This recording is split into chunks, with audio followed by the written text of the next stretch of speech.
So detox is a big deal. In fact, it is the basic modality that Oriental medicine is built on. Really, the healing is the detox. Number one, when disease comes on its own, it is the way the body is trying to detox. At that time, we lose the appetite. We don't eat. We don't even have the taste for food. The taste sensation is even gone. And then we stay in bed and we sweat, we're around fevers. Fever is indicator of the fire energy that is working inside of our body, trying to burn those metabolic wastes out, get the viruses, whatever there is, out as well. However, viruses and infections, they're second in the line of causative factors because they're opportunistic. The first is our internal pollution, because that is the substrate for the viruses and infections. It's not the infection on its own that comes all of a sudden and hits us hard. We can see that some people are susceptible, some people are not susceptible. Was that depend on? Doctors say it's their immunity.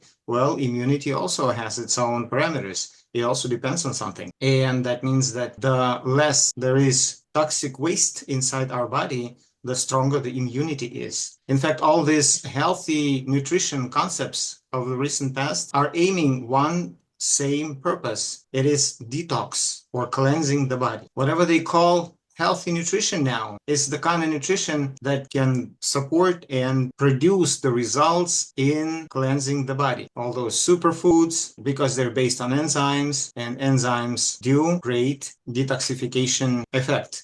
They produce that. In terms, they functionalize the waste products, they make them movable, they pull them out of the tissues, then they conjugate them, isolate them. They don't let them be active. They make them water soluble because they're adding the functional groups to these waste products so that they can dissolve in water. And then the next group of enzymes takes them out of the tissues and eliminate them from the system. So all these three phases, these three stages, they're well articulated in our detox program. But before we start shifting the toxins from the tissues, we need to work on our elimination pathways, because without the well-established elimination pathways, there is like hardly any sense in moving the toxins and pulling them out of tissue. Well, we'll pull them out of tissue, but where are they going to go? They need to have a very certain way that they will be navigating into in order to get out of the body into the external environment. And those gross elimination pathways, so we can go from gross to subtle. Let's say the cellular detox is the subtle type of cleanse, because we're talking about inside the tissues, in the interstitial spaces between the cells.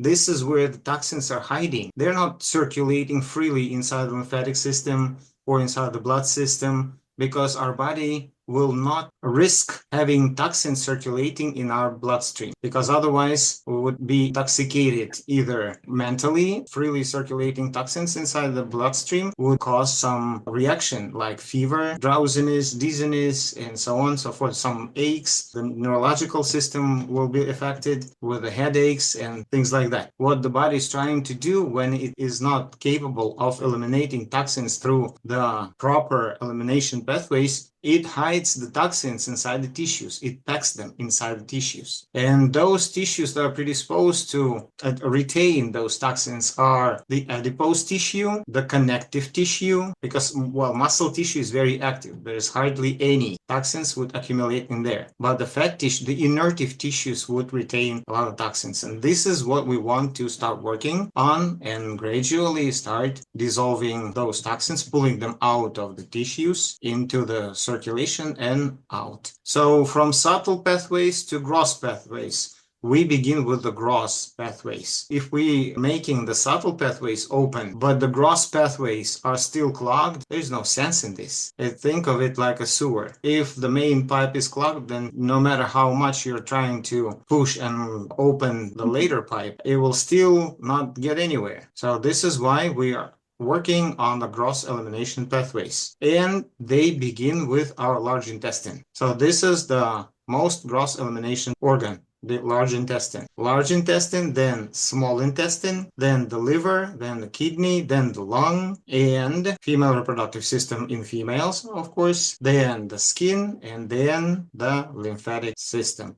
Those are elimination organs. But in our body, however, as we see, it is a wonderful thing that our organs, they have the dual function. For example, the GI tract, as well as being assimilating system for the nutrients and supporting the saturating part of the metabolism, assimilation of nutrients.